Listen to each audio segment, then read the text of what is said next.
And so if you're not making it happen, it's because there's a fear there that's stopping you, and you owe it to yourself and you owe it to your friends and your family to leave a legacy, right?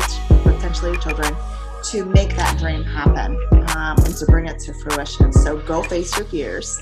If you don't know how to do it, find somebody who knows how to do it and do it, because you were given that dream for you to bring to life. Here it is, that moment you've all been waiting for. We all have gifts to give to the world. Do you know what yours are? Are you ready to make so much money you don't know what to do with it? Are you ready to have the best relationships with the ones closest to you? Can you handle the happiness and success? Hold on tight, because you're tuned in to Momentum Media's Success Talk with your favorite host, Ryan Durden.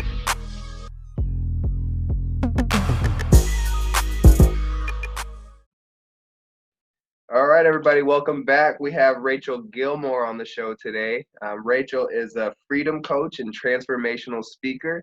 So how's it going this morning, Rachel? It's awesome. How are you?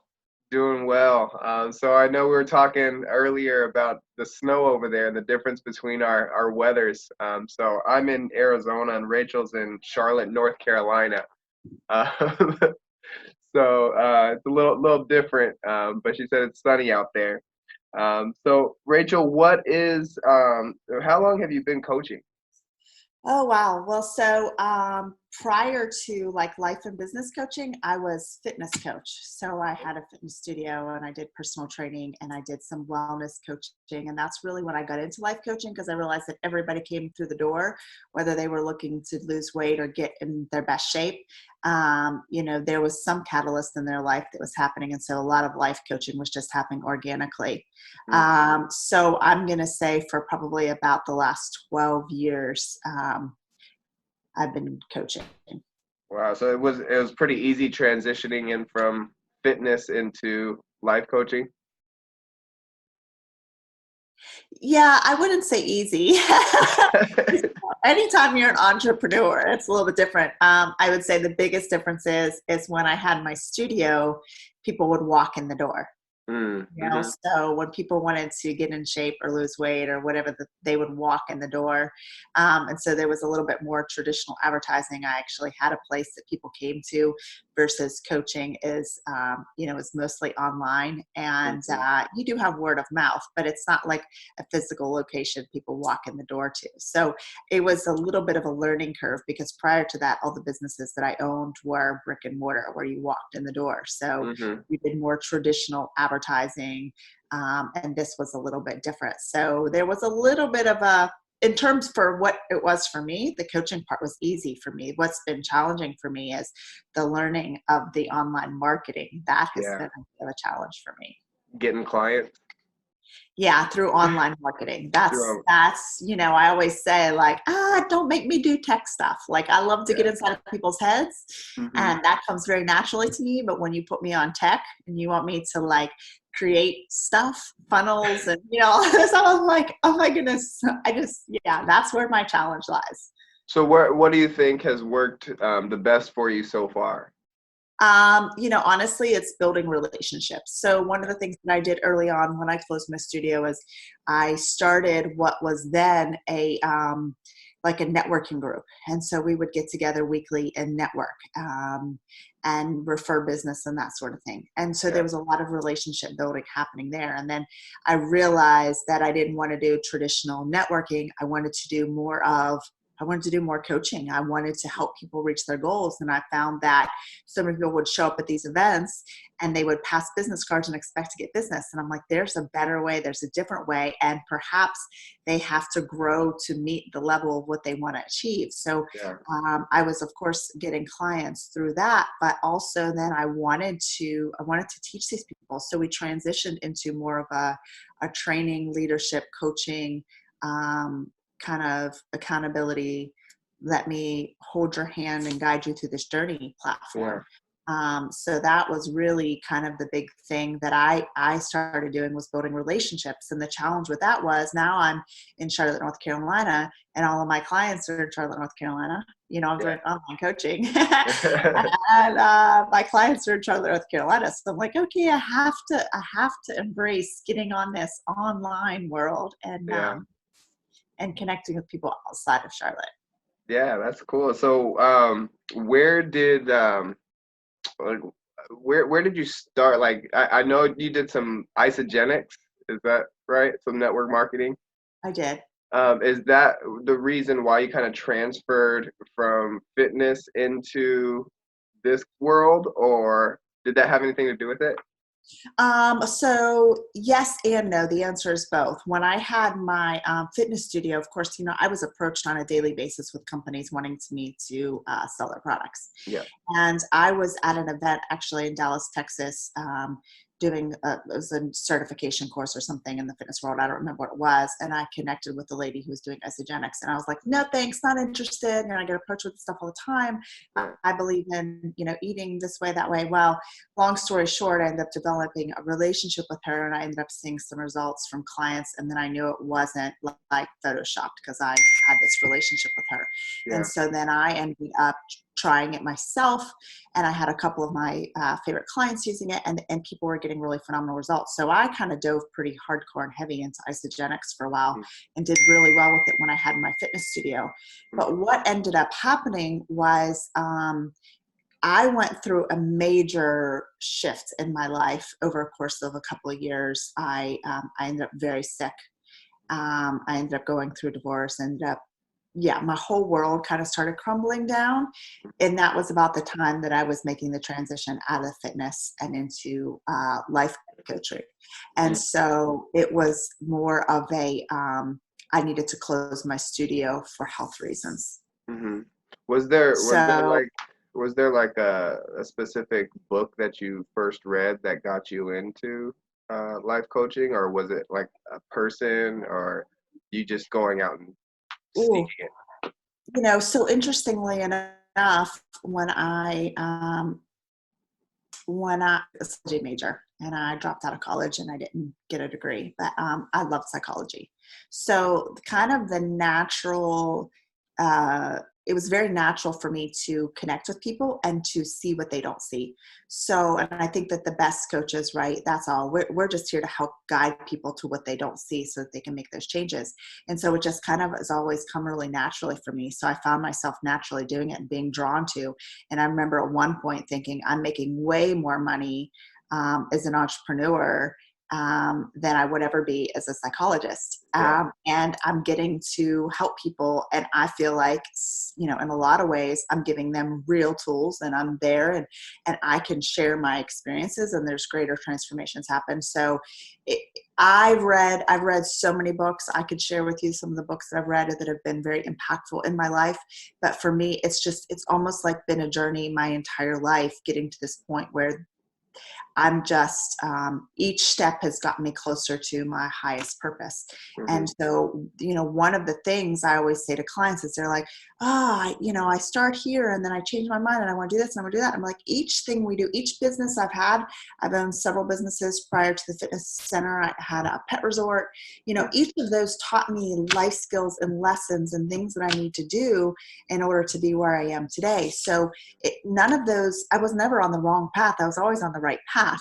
But I allowed myself to redirect as I felt. Does that make sense? Mm-hmm. So when I would feel like, okay, I'm moving into a different arena, and all of it has been in personal growth, personal development, helping people, and never at any of the point along the way have I stopped growing. Even when I was doing life coaching, I went in and became an NLP practitioner, and I just continue my growth and learning and understanding. And then, and then ultimately ended up into Earth and Soul Adventures, which we haven't got into yet, but it's a progression. Yeah, that's awesome. So when you take on a client now, like, where do you start with them? Well, everything. So I start with childhood. I've studied quite a bit of inner child work. I've done a lot on myself, and I've done a lot with clients, and I've taken some classes and courses on facilitating that. Basically, I want to get to why you believe what you believe, Mm. and then I begin to break down this way that you believe may not be the truth, and until people see that, they're not yet empowered. It's like, I can put this up to my face, and when it's right here so close to my nose, I can't see it, right? But when I move it back, I can see what it says. But maybe you can see what it says, right? Yeah. You can see Yeah. it. So that kind of thing, where I need to get them to the point where they see that all these belief systems that they've had about themselves, about the life, about abundance, about anything, is just a programming, and it may or may not be the truth. And then once they see it, then we can work together on creating what actually is the truth, and literally reprogramming the subconscious mind. So I always go back to childhood. I have everybody write out their life story, and we go to some of their earliest memories, and we begin to unpack what they thought about themselves, what they thought about the people around them, what they thought about the world at large. If they're working on abundance, what they felt about money. And we start really uncovering some of these issues that are at the core of why they believe what they believe, and why they're stuck and not getting the results that they want. Amazing. That's amazing. So your Earth and Soul Adventures, how long have you been doing that? So that came about in 2018. And this is like my favorite story in the world. So, I'm working with clients in Charlotte, North Carolina, right? Because that's where most of my work is being done. And I am on a backpacking journey through Southeast Asia. And I'm on this little island in Indonesia, and Lombok, Gili. And I have a call with one of my clients back here in Charlotte. And I remember what we were talking about. I remember she had this powerful breakthrough, something dealing with her dad. She had this moment of awareness. She was like, this is it. This is the thing we've been digging and trying to find. And I said, okay, when we get off this call, I need you to take some time, and I need you to journal, and I need you to allow that to integrate. And I need you to see how this new perspective you have can shift your entire life. Anyways. And she says to me, I believe her to dance. She's like, I got to get her dinner, and I got to take her to dance. And basically she was saying, I don't have time to sit down and allow this to integrate and allow me to process how this has created the beliefs that I have. And I got off the phone with her, and I just felt this feeling of like, she should be here with me, because I'm on an island where there's no cars. If you want to get around, you're either walking around a bicycle, and it's just beautiful and magical and amazing. And I'm like, she should be here with me, because then she could allow this to take hold in herself and really be intentional about a new way of thinking and believing, now that she has the awareness that the old one's no longer serving her. And I just was like, okay, I've got to create something where I can take my clients outside of their comfort zone, outside of their routine and normal life.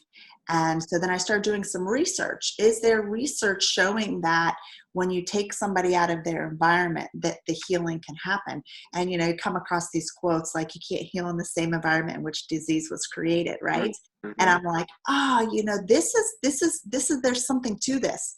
And so in my researching, I'm like, I came across the Transformation Travel Council, and I'm reading on their website, and it's like, oh, yes, this is everything I'm saying. So then I ended up becoming a mentor through the Transformation Travel Council. I went through their program in 2018. And that's when Earth and Soul Adventures was formed.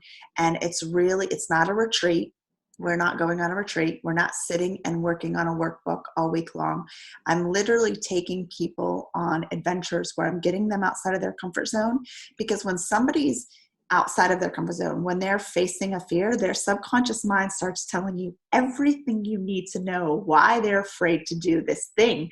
And then more than likely, it's the same reason why they're afraid to do all these other things across all areas of their life, whether it's relationships or business or whatever, right? Mm-hmm. So I'm taking people on these adventures. They're facing their fears. They're getting outside of their comfort zone. We're out, and we're also having fun. And so they're releasing serotonin and dopamine, and they're feeling good.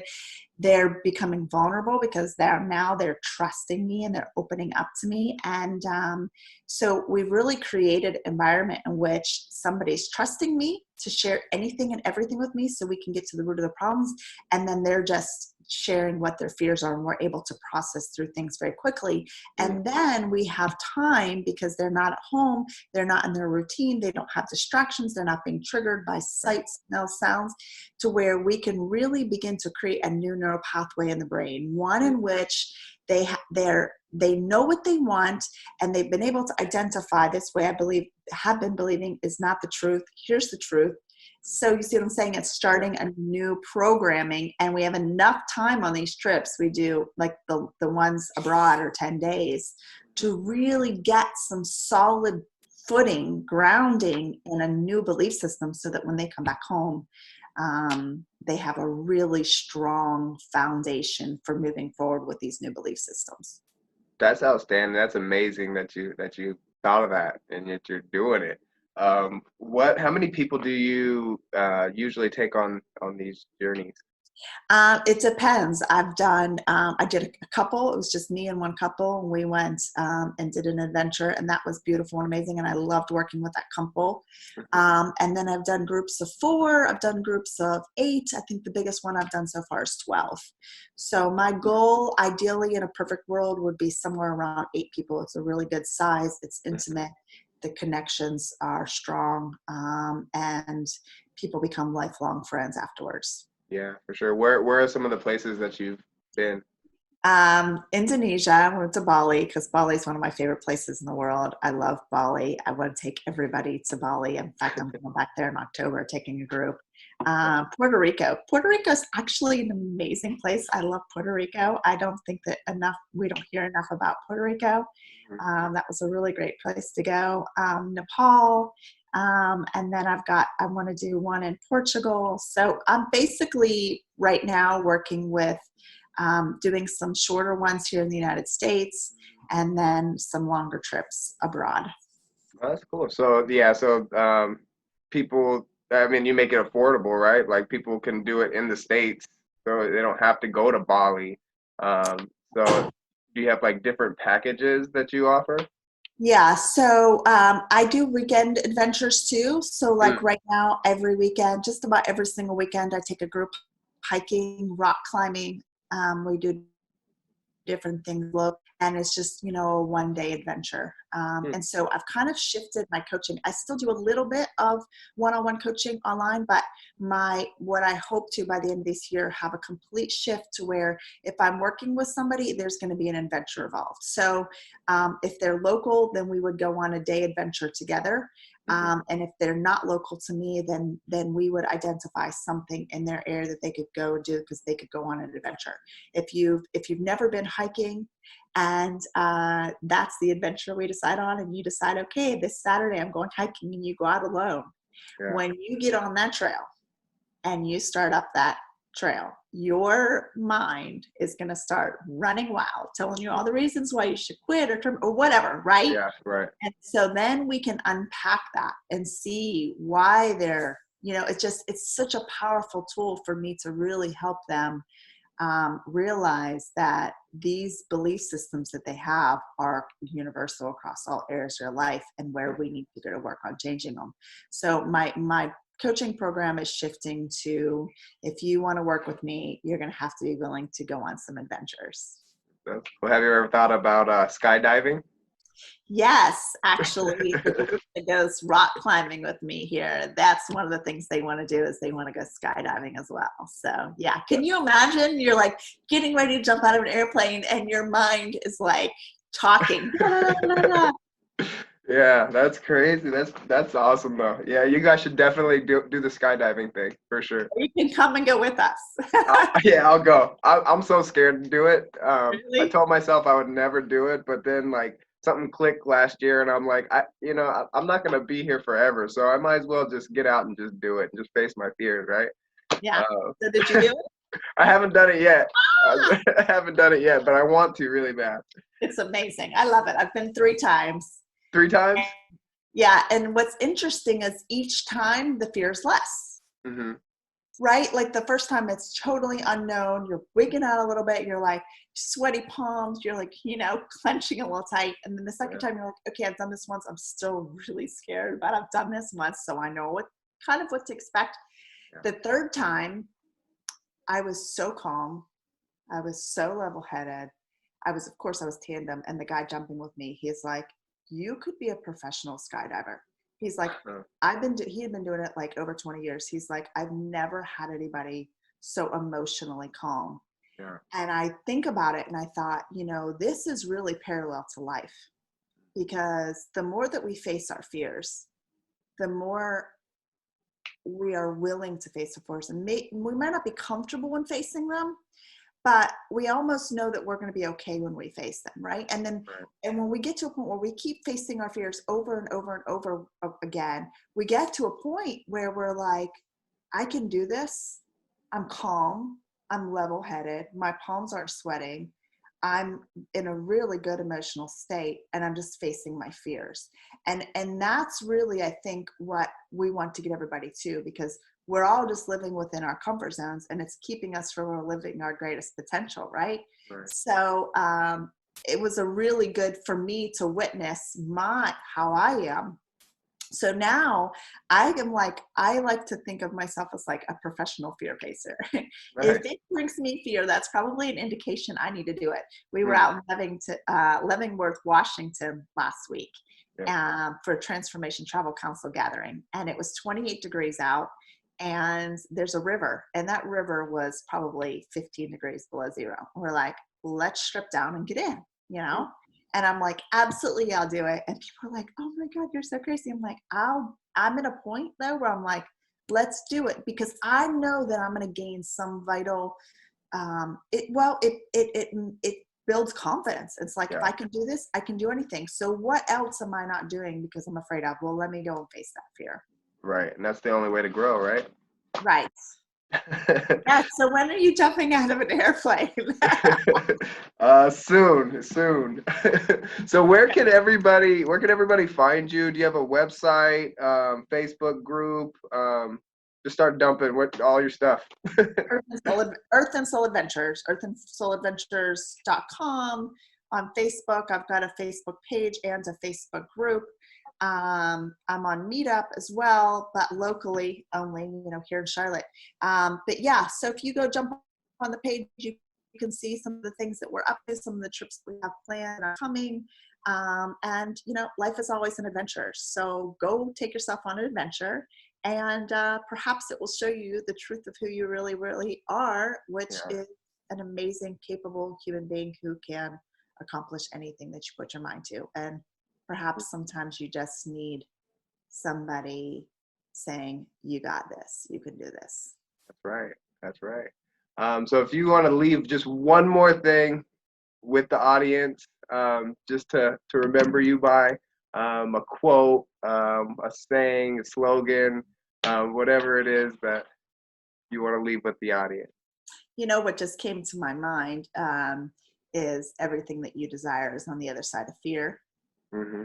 And I just want people to know that literally, if you have a dream in your heart, if you have a desire for something, you've been given it, not the person next to you or not the person down the street. Like, you've been given it because you have every single thing that you need to make it happen.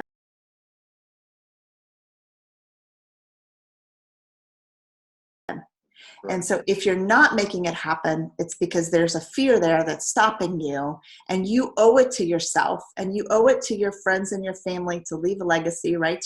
Potentially your children, to make that dream happen, and to bring it to fruition. So go face your fears.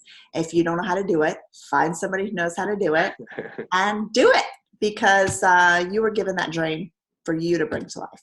That's right. I love it. So thank you so much, Rachel. It's been awesome. You have so much knowledge. I encourage anybody who is not facing their fears to go to Rachel and face your fears. Go on an adventure. Get your mind right. Clear your mind and start from scratch. So thank you again, Rachel. You're amazing, and we'll talk soon. Thank you. All right.